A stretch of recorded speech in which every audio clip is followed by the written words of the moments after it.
This is part 2 of the Chapter 1 recorded lectures. We are on slide number 14.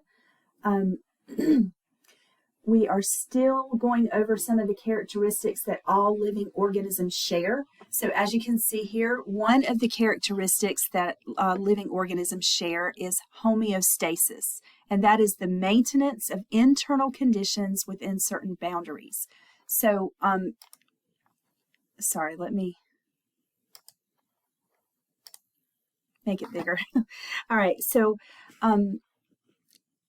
conditions that are maintained by homeostasis are, for example, in humans, body temperature. No matter what the temperature is in our environment, our body is designed to maintain a temperature close to 98.6 degrees Fahrenheit. Maybe a little below, maybe a little above. And there are other conditions that are maintained within the human body, like blood glucose levels, or sometimes we call that blood sugar. And other levels as well, like oxygen levels within our blood, things like that. Blood pressure, heart rate, breathing rate. These are all conditions that we like to maintain within a certain range. And then down below it says living organisms interact with the environment and respond to changes in the environment. So the ability to respond to a stimulus is the second characteristic that's listed on this page.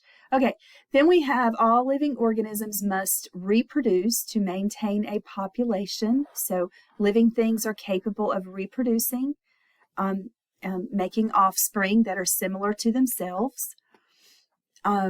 When organisms reproduce, they pass on copies of their genetic information, and we refer to these as genes, to the next generation. Genes are composed of DNA. The word for DNA is deoxyribonucleic acid. Other characteristics living things have would be adaptations. So this is the definition. An adaptation is any modification that makes an organism better able to function in a particular environment. So, for example, humans have adaptations that allow them to communicate. Right now, I'm using that adaptation, and that is my vocal cords, my mouth, my ability to speak. That's an adaptation that allows me to communicate verbally. We have adaptations that allow us to walk. That's our legs and our feet. Birds have adaptations that allow them to fly, most of them anyway. That would be wings. So an adaptation, those are examples there of adaptations. And the last one is evolution. Evolution is the change in a population of organisms over time to become more suited to the environment. And notice that the change is in a population of organisms. Evolution is not referring to an individual organism changing. That is not evolution.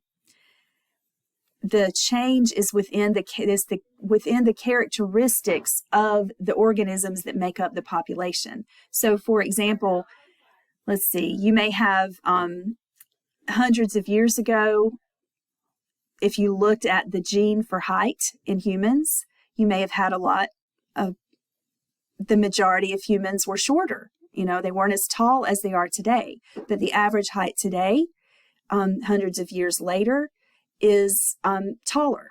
So that's an example of evolution. It's change in the population over time.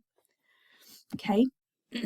And this is just showing you adaptations that penguins have that allow them to live in the Arctic, in the cold, frozen conditions that they live in.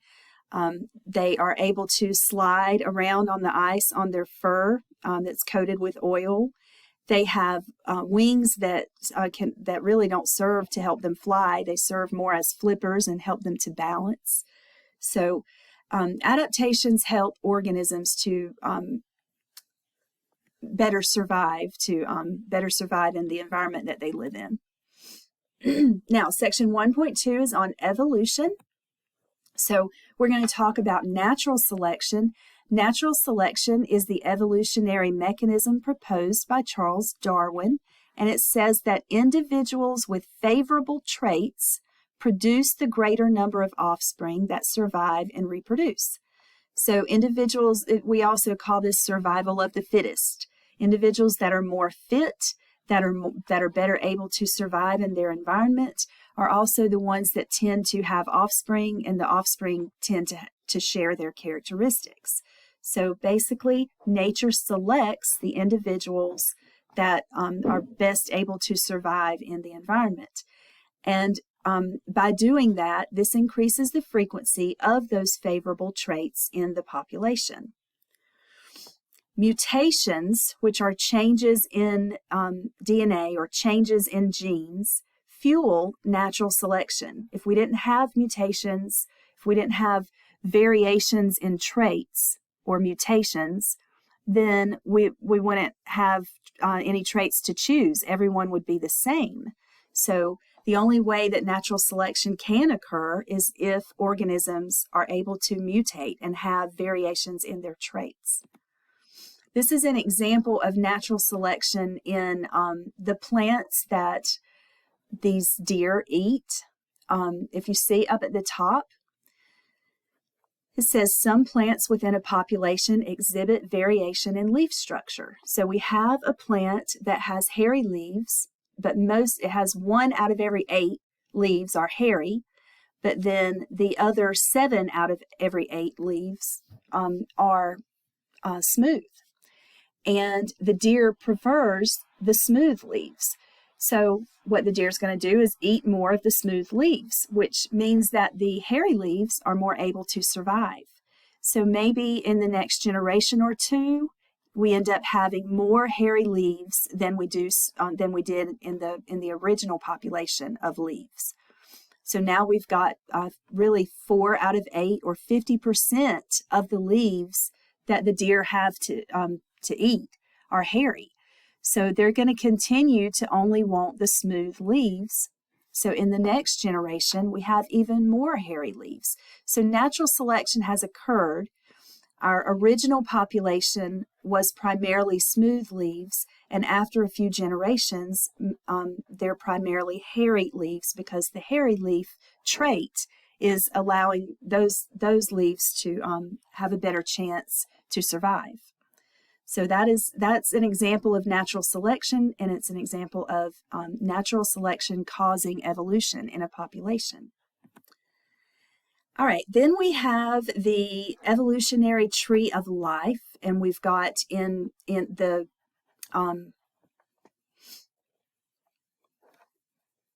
organisms that are listed, or the classification groups that are listed in, I guess you call this brown: bacteria, archaea, and eukarya.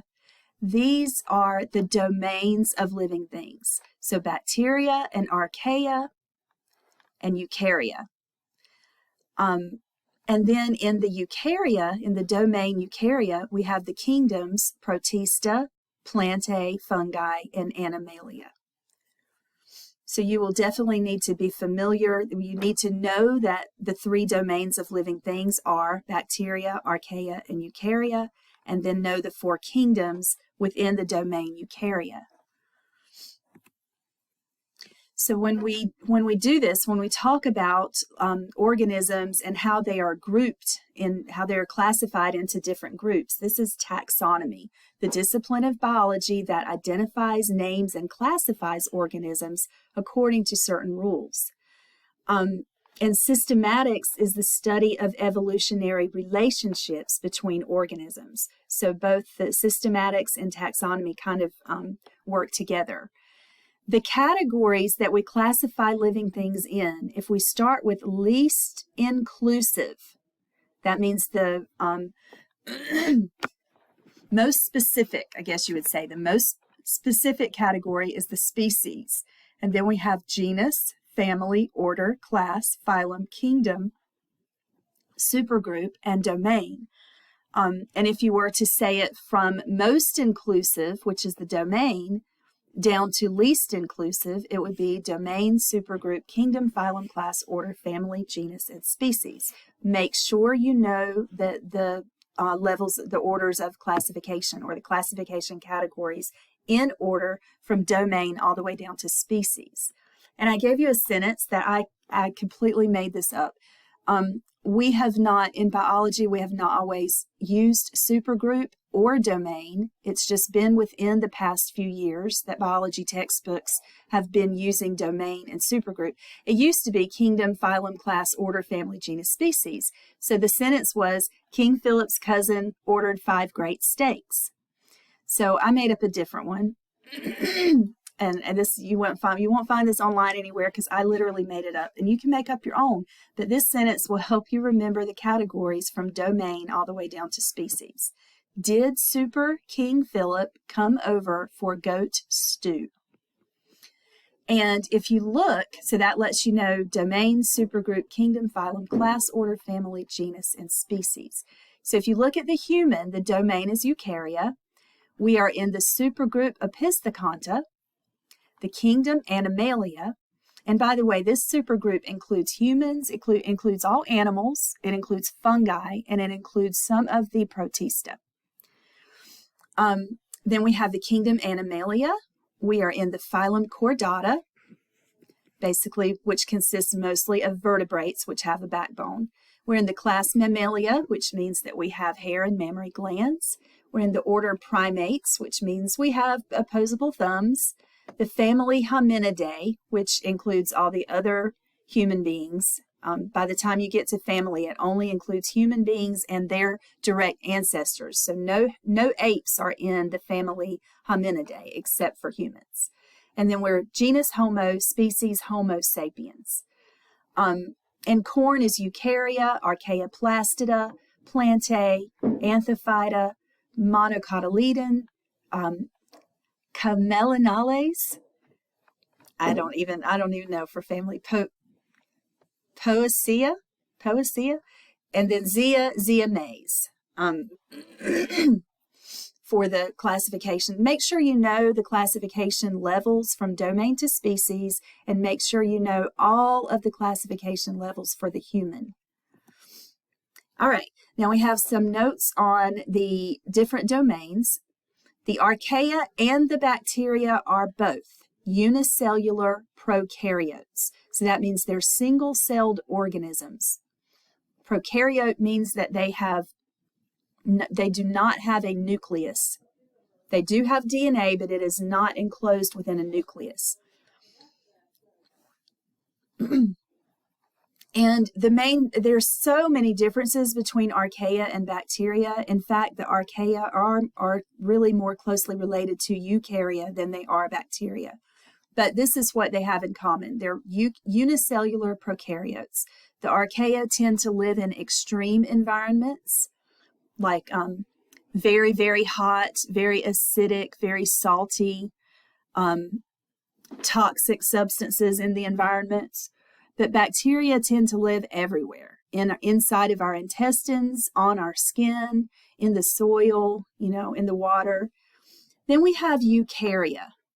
The domain eukarya has organisms that are unicellular, called protozoans, and also multicellular, like humans. Eukaryotic cells contain a membrane-bound nucleus, so the DNA is found inside of a nucleus in the domain eukarya. And this just shows you a picture of an archaean called Sulfolobus, which lives in high sulfur concentrations. And a lot of high sulfur would typically kill most organisms. Notice again, the archaea always are composed of prokaryotic cells. They live in extreme environments. They are unicellular. And then we have this is an a photograph of E. coli, Escherichia coli. The E. coli are rod-shaped bacteria, rod or oval-shaped bacteria, and you see a bunch of them on here. But again, domain bacteria are